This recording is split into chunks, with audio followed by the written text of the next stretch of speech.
సబితా ఇంద్రారెడ్డి గారు మాట్లాడింది చూశాను అధ్యక్ష. వారు చేసింది ఏంది అధ్యక్ష?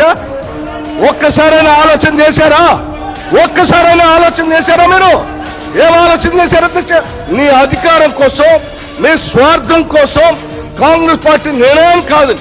ఈ రాష్ట్ర చరిత్రలో ఎవరిని చేయలేకుండా నన్ను సిఎల్పి లీడర్ గా చేస్తే అది లేకుండా చేయటం కోసం వదిలిపెట్టి టీఆర్ఎస్ పార్టీలో చేరినటువంటి వారు ఇవాళ బాధపడుతూ మాట్లాడుతున్న ఆవేదన చెందుతున్నా అంటే ఆవేదన చెందాల్సింది ఎవరు అధ్యక్ష? నేనా, కాంగ్రెస్ పార్టీ, లేకపోతే ఈ రాష్ట్రంలో ఉన్నటువంటి ప్రజాస్వామ్యవాదుల? ఎవరు అధ్యక్ష బాధపడాల్సింది? వారా?